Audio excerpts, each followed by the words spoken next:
ఈరోజైతే మనం egg fried rice చేసుకుందాం. ఎందుకంటే మా అమ్మ మా డాడీ తొనికెళ్ళారు కాబట్టి ఇప్పుడు నేనే వంట చేయాలి. ఇద్దరికి చేయాలి, మా చెల్లికి మా తమ్ముడికి.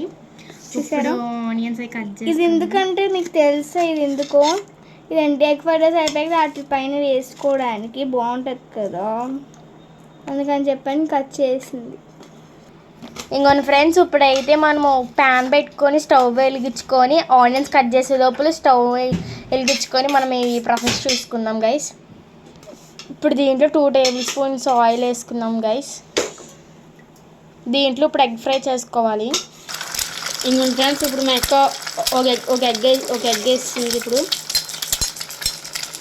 2 ఎగ్ వేస్తుంది. ఇప్పుడు ఇంకొన్ని ఫ్రెండ్స్ టేస్ట్కి సరిపడా సాల్ట్ వేసుకుందాం. ఇంకా 1 స్పూన్ కారం. ఇప్పుడు దీన్ని బాగా మిక్స్ చేసుకుందాం. ఫ్రెండ్స్ కొంచెం అల్లం వెల్లుల్లి పేస్ట్ వేసుకుందాం.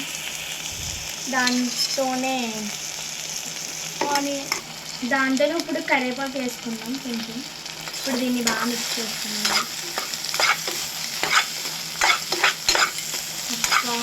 ఎగ్ ఫ్రై వస్తుంది ఫ్రెండ్స్, గుమ్మలు. ఇంకొన్ని ఫ్రెండ్స్, ఇప్పుడైతే వేపుకున్నదంతా ఒక దాంట్లో ప్లేట్లో తీసుకోండి.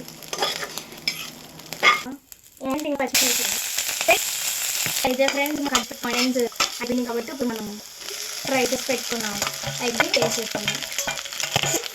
ఇప్పుడైతే 2 స్పూన్లతో వేసుకోవాలి. 5 టైమ్స్ వెళ్ళిపోవాలి.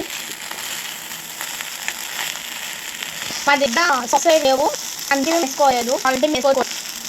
దీన్ని ఇప్పుడు విడిగా సర్వ్ చేసుకొని స్టవ్ ఆఫ్ చేసుకొని గుర్తుకొని స్టవ్లో ఉన్న పాటని కలుపుకోకూడదు. ఇప్పుడు దీన్ని బాగా కలిపేస్తున్నాం కదా, ఇప్పుడు దీన్ని సర్వ్ చేసుకోవడమే. ఇంకా అయితే మనం సర్వ్ చేస్తాం కదా. ఇప్పుడు అమ్ముతి చెప్పి చెప్పు అమ్ము ఎలా చెప్పు. మీరు కూడా చెప్పండి. సబ్స్క్రైబ్ చేసుకోండి.